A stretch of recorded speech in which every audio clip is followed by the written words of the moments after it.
Hi, this is Dr. Mark Hyman. Today I'm going to tell you 6 reasons why you should avoid dairy. Got milk? Well, these days it seems like almost everybody does. Celebrities, athletes, even former President Clinton's head of Health and Human Services, Donna Shalala, are all proud to wear the white milk mustache. After all, everybody knows that you need milk to be healthy, right? Not necessarily. Sure, dairy is nature's perfect food, but only if you're a calf. If that sounds shocking to you, it's because very few people are willing to tell the truth about dairy. In fact, criticizing milk in America is like taking on motherhood, apple pie, or baseball. But that's just what I'm about to do. Based on the research and my experience in practicing medicine, I typically advise most of my patients to avoid dairy products completely. I like ice cream just as much as the next person, but as a scientist, I have to look honestly at what we know. In just a second, I'll explore the many ill effects that are documented from eating dairy. Now, that advice flies in the face of the new up-to-date food pyramid from the United States Department of Agriculture. Now, the USDA's food pyramid recommends drinking 3 glasses of milk a day. What's wrong with that? Well, for one thing, it's a recommendation that's not based on strict science. And some of the experts who helped create the pyramid actually work for the dairy industry, which makes the U.S. Department of Agriculture recommendations reflect industry interests, not science or our best interest. In fact, Dr. Walter Willett, the second most cited scientist in all of clinical medicine and the head of nutrition at Harvard School of Public Health, is one of the most vocal critics of the U.S. food pyramid. He's even called its guidelines, quote, utterly ridiculous, as in U-D-D-E-R-L-Y, ridiculous. That's not something a Harvard scientist says lightly, but Dr. Willett's right. The pyramid just isn't based on key scientific findings about health. Just take a look at some of the pyramid's recommendations and why I disagree with them. 1. Consume a variety of foods within and among the basic food groups while staying within your body's energy needs. Sounds sensible, but which food groups? If you choose dairy, meat, fats, and carbohydrates, the perfect meal could be a cheeseburger, milkshake, fries with ketchup. Let's face it, potatoes and tomatoes are vegetables, right? And they're the 2 top vegetables eaten in America. Generic advice like that is pretty meaningless and potentially harmful. The second bit of advice is control your caloric intake to manage your body weight. Again, sounds pretty good, but as I wrote in my book, Ultra Metabolism, even the best trained nutritionists and dietitians cannot come close to correctly estimating their own caloric intake in a day. And is it okay to consume all of my calories from cola or ice cream as long as I stay within my caloric needs? Of course not. So this is more useless advice. Number 3, they say, increase intake of fruits and vegetables, whole grains, non-fat or low-fat milk products. Well, fruits and veggies and whole grains are great. Milk, not so much. I'll get back to that in a minute. Choose carbohydrates wisely. That's the next bit of advice from the food pyramid. Who could argue with that? But how do they define wisely?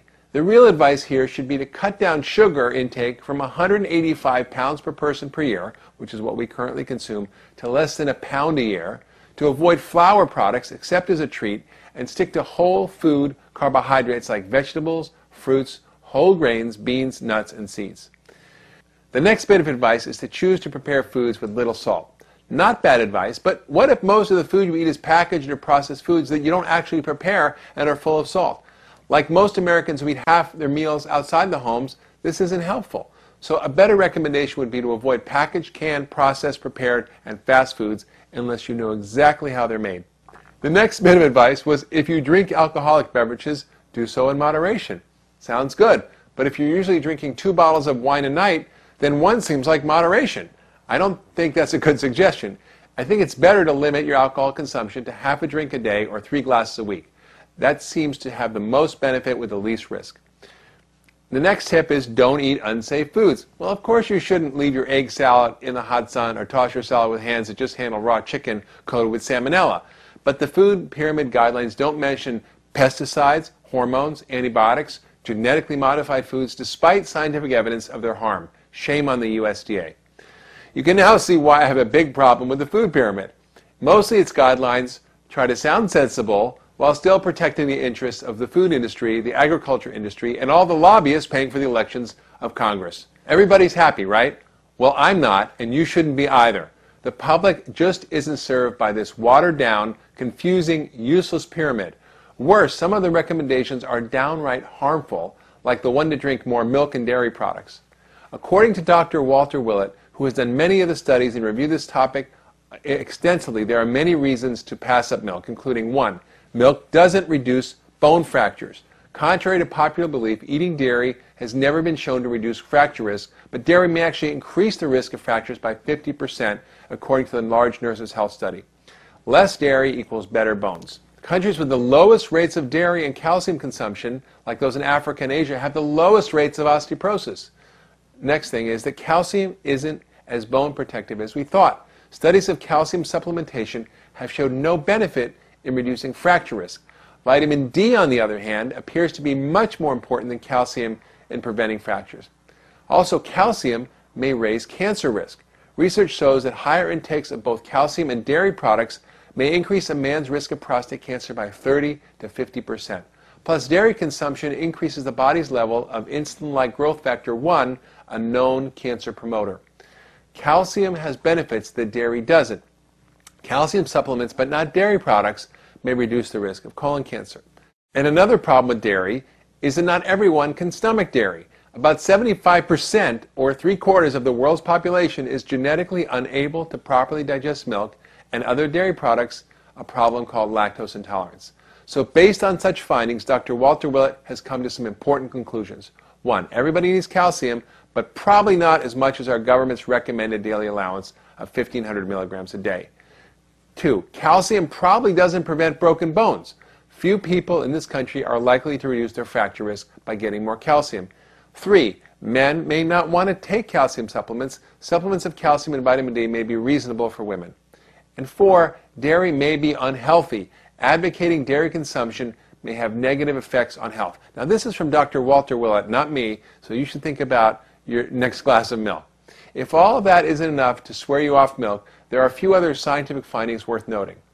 First, the Federal Trade Commission recently asked the USDA to look into the scientific basis of claims made in their milk mustache ads. The panel of scientists stated the truth clearly. Number 1, milk doesn't benefit sports performance. Number 2, there's no evidence that dairy is good for your bones and prevents osteoporosis. In fact, the animal protein in it may actually help cause bone loss. Number 3, dairy is linked to prostate cancer. Number 4, it's full of saturated fat and it's linked to heart disease. Number 5, dairy causes digestive problems for 75% of people with lactose intolerance. And number 6, dairy aggravates irritable bowel syndrome. Simply put, the FTC asked the dairy industry, got proof? And the answer was no. Plus, the dairy may contribute to even more health problems like allergies, sinus issues, ear infections, type 1 diabetes, chronic constipation, and anemia in children. But what about raw milk? Well, isn't that a healthier form of dairy? Well, not really. Yes, raw, whole, organic milk eliminates some of the concerns, like pesticides, hormones, antibiotics, and the effects of homogenization and pasteurization. But to me, these benefits don't outweigh dairy's potential risks. From an evolutionary point of view, milk is a strange food for humans. Until 10,000 years ago, we didn't domesticate animals, and we weren't able to drink milk unless some brave hunter-gatherer milked a wild tiger or a buffalo. Now, most scientists agree that it's better for us to get calcium, potassium, protein, and fats from other sources, like whole plant foods, vegetables, fruits, beans, whole grains, nuts and seeds, and seaweed. Great source of minerals. Convinced yet? Well, here's my advice for dealing with dairy. If you want healthy bones, take vitamin D. Don't rely on dairy. Get your calcium from dark green leafy vegetables, sesame, tahini, sea vegetables, or sardines, or salmon with the bones in it. And try giving up all dairy, everything, and see how you feel after a few weeks.